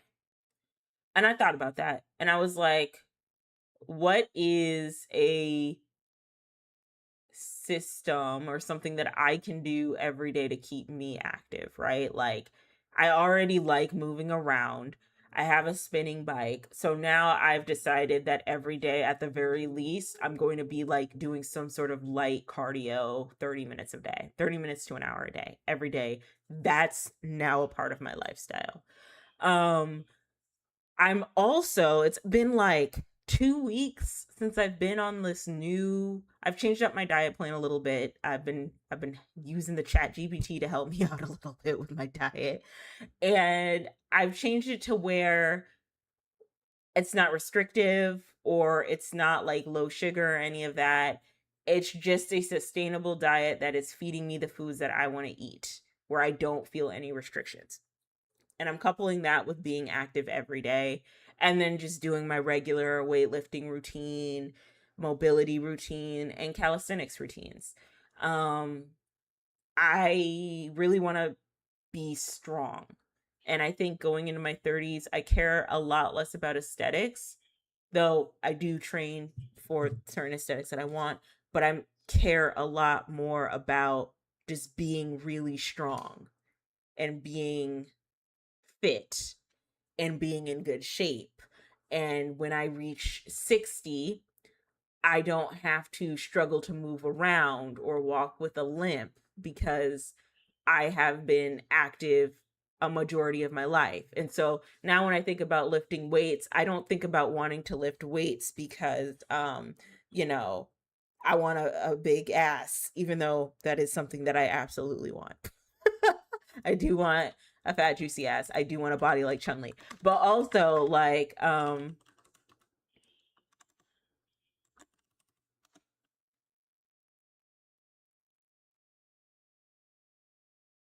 excuse me. I just found something. I'm sorry. I got really distracted. I apologize. Um okay. Anyway, moving on. Sorry. It's relevant to what we're talking about after this. But also I just, you know, want my bones to be denser. If I fall down, I don't want to be brutally injured when I'm like older, where I need a hip replacement. These are things that I'm doing now so that I don't have to worry about that in the future. I am all up in it with the hip mobility, girl. Like, I don't even care if I can't even do splits yet, because I'm doing a lot of hip mobility and hip stretches to get the splits. I care now about like I'm moving my hips, and like this will be good because when I'm 60, when I'm 70, I won't have to worry about like, you know, how my hips feel or if I can even get out of bed. I'm doing all of these things so I can feel better in the future. And so one of the biggest goals I've had is, because I was like a die-hard gym girly, I thought it was kind of embarrassing that I couldn't even do one push-up. And I thought, okay, if I'm going to get back in the gym now and I'm going to be more serious with it, at the very least, I want to be able to do push-ups. And I've been training really hard these past 3 months, and I've never gotten push-ups in my whole entire life. And when I say push-ups, I mean full push-ups, not on your knees. Like you're pushing up your whole body weight, right? And I tried it. I tried to do push-ups yesterday. Yeah, yesterday morning, and I got my first 3. Then I recorded it again and I was able to do 2, and then I did some more that night and I was able to do 1. My form is awful, but that's okay because I'm training and I'm learning how to do better form. And then I did some more today, but I pulled my neck. I pulled my neck from sleeping on it wrong. So, it kind of hurts. So, after this weekend, hopefully my neck will feel better and I can do my push-ups again. I do like push-ups about like 4 days out of the week. You're not supposed to overexert yourself with that exercise. Um, but the goal is to get really good form and at the very least do like 20 to 30 regular push-ups, maybe even more. And I don't know, who knows? This might be the start of a calisthenic journey, which I like. I like the idea that my body can do cool things. So I'm just really proud of myself. I've been working really hard. I've been training really hard. I've been eating enough food to keep me energized so that I can lift better. My lifts have been really, really good since going back to the gym. And my energy has been really good too. And I just feel like I can push more or exert myself more. So, yeah, I just have to talk about that. I got my first 3 push-ups and I'm happy. I'll keep you guys updated on how many push-ups I'm able to do. Hopefully by this time next year, I'll be able to do like 30 with really good form. I don't know. It's just the little things that I'm really proud of. So, um, okay, here we go. Sorry. Waves.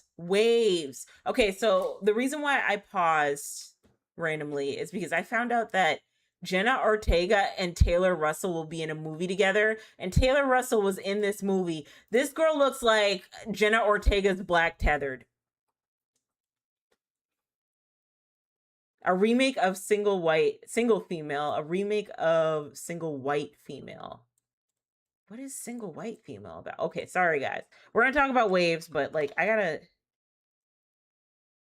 single having recently split from fiance Sam Rawson, Allison Jones welcomes new roommate Hedra Carlson.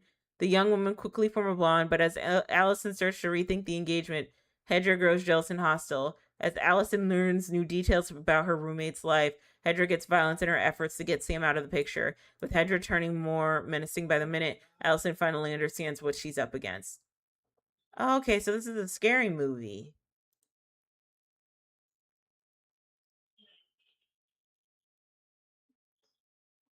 Okay. Girl, they look exactly alike though. They look like each other's tethers a little bit. Like they look like they have the same mom. Well, they have to look like they have the same mom. No, do they look like they have the same mom? They kind of look like they have the same dad. Yeah, I'm gonna go with the same dad. They look like they have the same dad. Um, I'm excited for this movie. I like Taylor Russell. I I think I know who Taylor Russell is. I've seen her around. I've seen a lot of people talk about her. But she's such a pretty girl. Yeah. She's very pretty. Okay. But this movie was amazing, okay? Very, very, very sad.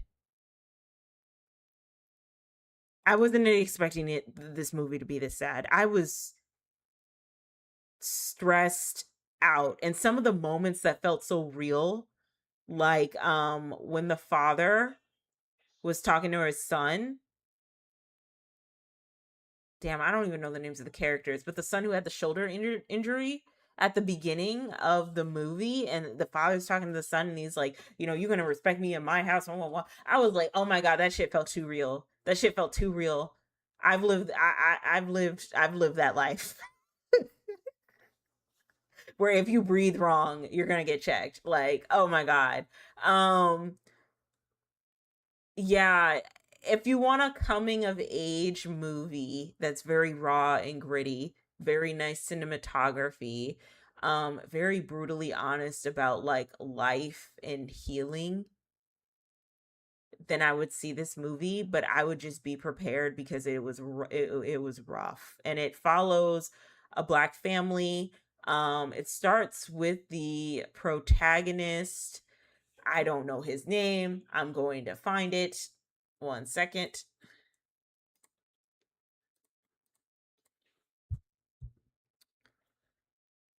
Tyler. Yeah, Tyler Williams. It starts with him and his girlfriend Alexis Lopez, and he's this wrestler.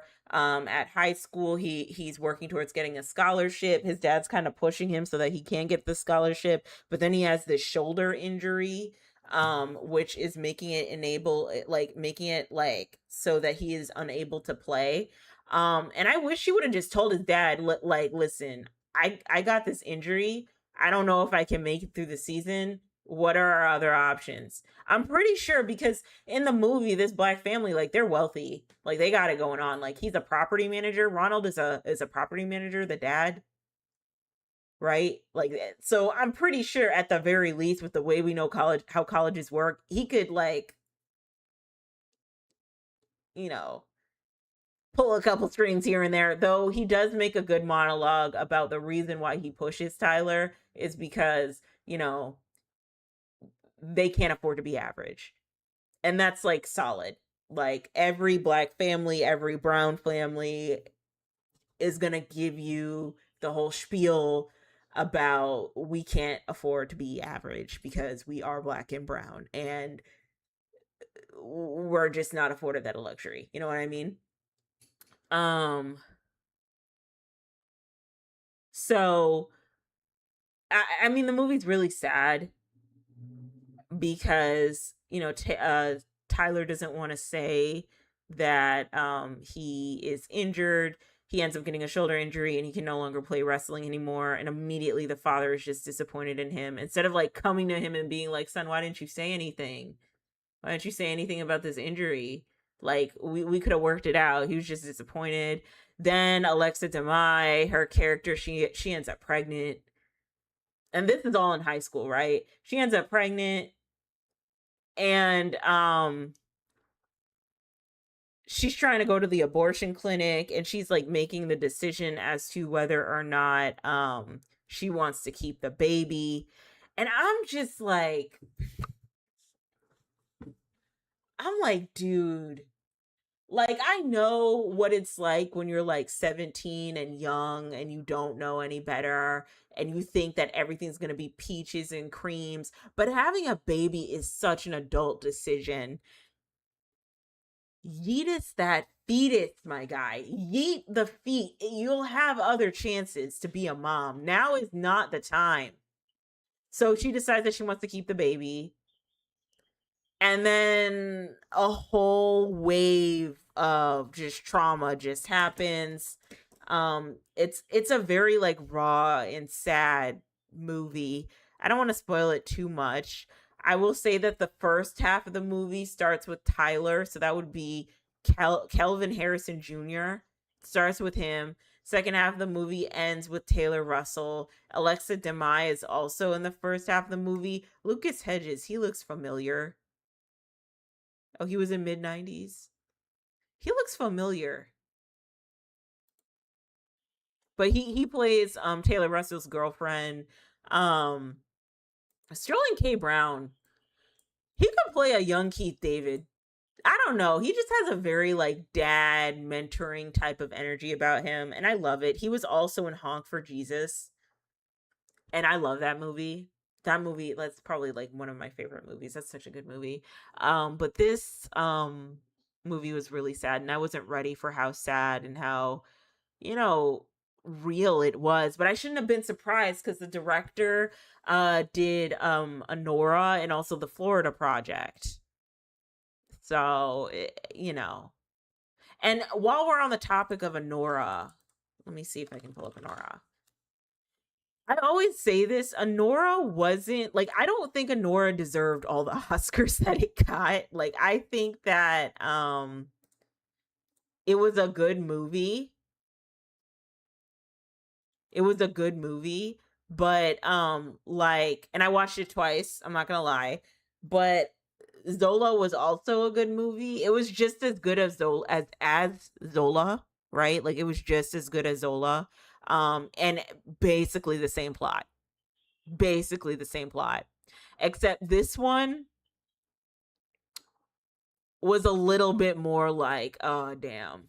Oh, that sucks. But also, because like spoiler alert, in the movie Anora, she meets like a Russian billionaire who wants to marry her, and who says he wants to marry her. She's a stripper. She's Russian. She meets this Russian billionaire who says he wants to marry her, and she thinks that they're gonna get married. Right? His name is Igor. Igor. I might watch this movie again tonight. Um, but she's like latching on to the fact that she is going to get married to this man, this billionaire like prince who doesn't give a shit about anything. And then when the family comes and like picks up their son, the family looks at her and they're like, girl, you're not going to get married to this dude. Like, you must be out of your fucking mind. Like, he said, and it's so sad because she's Russian, right? But she's Russian American, so her Russian's really bad. And so she's trying to speak Russian to these like fresh off the boat Russians, fresh off the plane, right? And the wife is just like, girl, this ain't happening. You're not gonna marry my son. Like, what did you really think was happening? You were here for a good time, not a long time. I don't know. The director is really good, or the cinematographer is really, really good at making you know, impactful and honest moments. So I'm sorry, Sean Baker directed this. He also directed the Florida Project, but the cinematographer directed Waves, Anora, and the Florida Project. The Florida Project is also like really sad too. That one was rough. Yeah, but I definitely recommend Waves. I definitely recommend people go and see that movie. It's on Hulu if you have a Hulu subscription. It's really good. It's just like super super sad and really like really raw. I wasn't expecting it to be that raw. You know what I mean? But very well done. Taylor Russell does a good job. I will probably see the movie with Taylor Russell and Jenna Ortega because they both look like they have the same dad. They just have that essence about them. And then I can't show you guys, but finally, I'm going to talk about like some hair stuff. My hair is getting thicker, and I'm happy about that. I'm very happy that my hair is getting thicker. And I just wanted to tell you guys that. I went back to my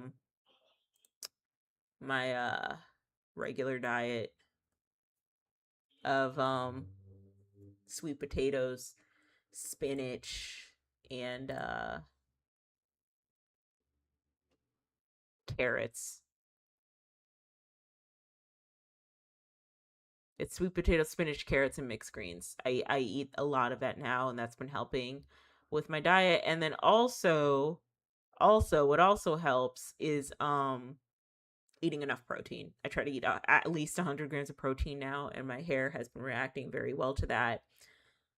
I'm going to end things with this, okay? For any girly trying to retain length or have their hair be healthy, especially if you're a natural hair girly, please prioritize your diet first. And I'm not trying to be on like some fat phobic nonsense. I'm really not. I'm just like saying like add more vegetables, make sure you're eating your protein before you get into the weeds of picking up a new special product, a new special or a new trendy hair care routine, massaging your scalp for like 2 hours, half the day, 4 hours a day, inverting your head for 20 minutes every day, slathering oil all over your scalp till it's dripping down the ends. Like before you do any of that stuff, okay? All right. Just eat some more vegetables. Make sure you're getting 100 grams of protein. Because so many of us fall into the trap of buying these crazy new products that we think are going to do well for our hair, only for us to realize it doesn't do much for us. You know what I mean? um our hair still isn't healthy in the way that it should be.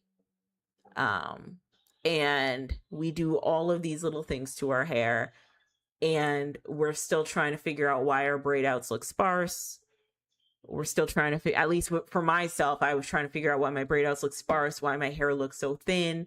And it really was a matter of, girl, you're not eating enough protein. Why I keep shedding, like so much hair is shedding and coming out. What's going on? Not eating enough protein, not getting in your iron or your vitamin D in the way that you should. Checking with your health, your blood work and your vitamin levels. So if you can go to a medical professional and see how your blood work is looking and what your vitamin levels are looking like, definitely do that too. But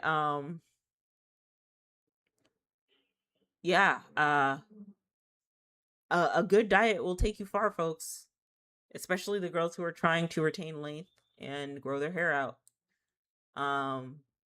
Especially if you have fine hair. And I really do wish a lot of natural hair girlies would talk about this more.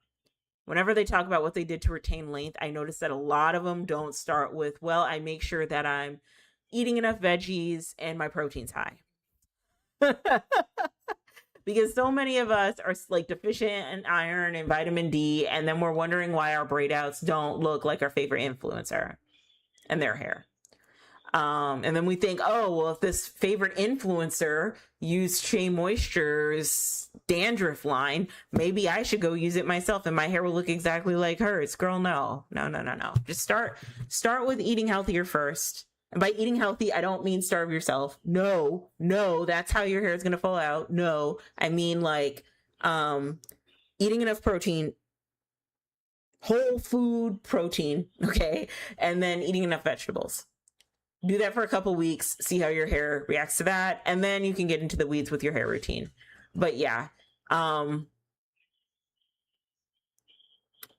prioritizing a good diet really has helped change a lot of things. Also, my skin's a lot clearer now. I don't feel like I have to. Well, I haven't really been doing my skincare because I always do this thing when I don't have a job or I don't have any money coming in. I'm just like, okay, I can't use any of my products. That's so sad. That's so sad. But every time I feel like I can't like afford to replenish things, I will just let them sit because I'm so afraid that if I keep using it, I won't have it anymore. And then I won't have the ability to buy another one because I don't have the money for it. It's so bad. Oh my God. Dude, I just want to get to a life where I'm just financially comfortable, where I can take myself shopping. Like, what's crazy is the last job I had, I didn't even feel comfortable enough going shopping and like going out and like buying like, little makeup and clothes. Like, I felt so uncomfortable doing that. And going back to jealousy real quickly, I would feel a little bit of jealousy, I'm not gonna lie, seeing the women around me and then just seeing them look like they have their lives all the way together. Like they just have all their shit together. Like they look polished, they look clean, they have a car. So like they can look cute that day and they don't have to worry about, okay, if I look cute today, how is the weather gonna handle it? Because they're not gonna be outside having to deal with nature the whole time. They got the little designer handbag and I'm like, how can I have that? Like, why don't I have that yet? And now what's crazy is that I'm working in corporate in an industry that, promised that you'll have success in one way or another. You just have to, work hard, get your foot in the door, and then when you get your foot in the door, prove yourself, and then it should get easier and easier as you progress over time. And that is not true. It's never true because that's just life. And yeah, I guess if I had to say, if I was jealous of anything, I am definitely jealous of the girls who can really just like pull it together or look like they have it together, you know? And I've seen some girls, like I remember I went to go get my eyebrows done around here, and there was a girl and she had like this like tan piece, this two-piece tan set, and she had like the little LV wallet, and her toes were done and her nails were done and her hair was super super straight, and she just like walked in and she's like, "Do you guys take appointments?" And the lady said, "No, I don't take appointments." And she just looks so put together. She had car keys, girl. She had car keys. So she obviously, she had a car, but she just looks so put together. And I was like, damn it. I've been in Georgia for like 12 years, just about. And not once do I ever look that put together. No, I don't look like I have it going on and feel like I have it going on too. No, I'm just like always struggling. And I'm like, oh my God, how can I make it so that my life is a lot less of a struggle? Um, and the ideal roadmap for me would be, okay, so just gain your experience and get a better paying job so that you can be able to afford a life that you want, right? I know I'm good at my job. I know that I'm worth the amount that I ask for. I know that, right? Um, and I know how much they're paying people in my industry. But life has other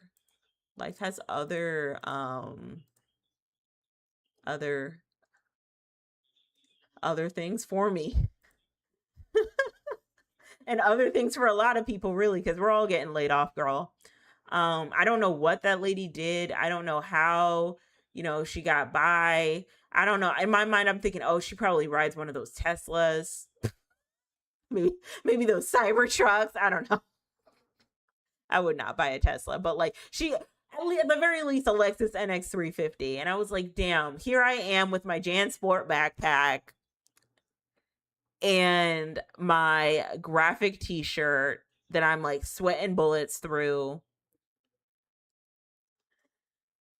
my tan tracksuit pants that I bought purposefully to like cosplay the clean girl aesthetic that now look like high waters on me because I got long ass legs, and my hair uncombed. I look a fucking mess, and this girl looks amazing. And like, how can I look like that? Damn it. How can I just like get a car, travel around, drive around the way I want to, go to the places I want to, and do the things I want to do and look good doing it? How can I do that?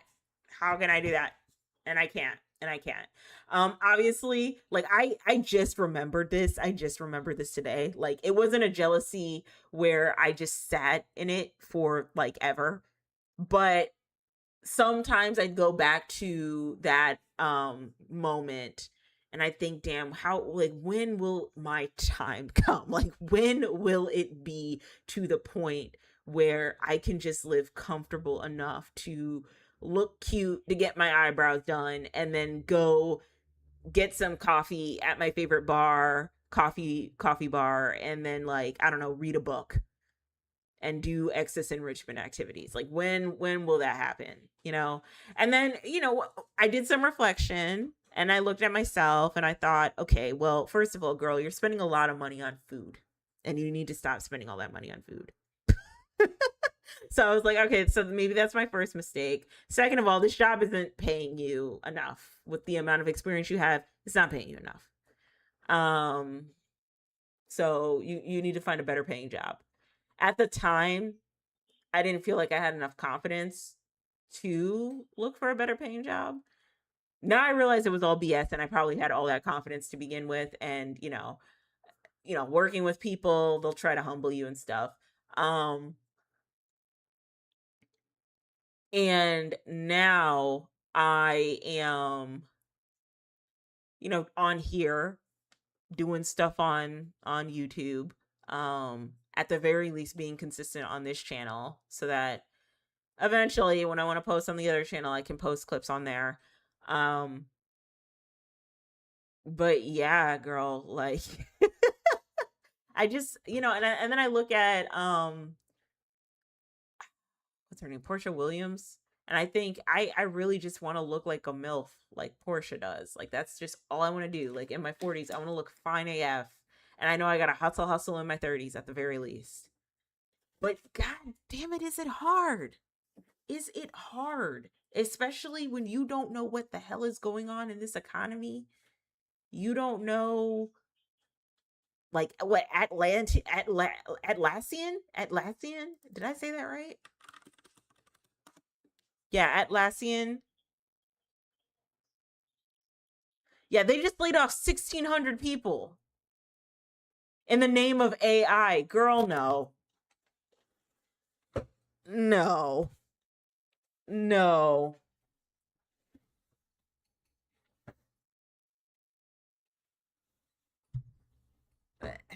I don't think it's AI. AI can't run, AI can't perform at scale, enterprise scale yet. They just need an excuse and they need buy-ins. And if you say AI, the stocks will rise, and that's just so unfortunate. But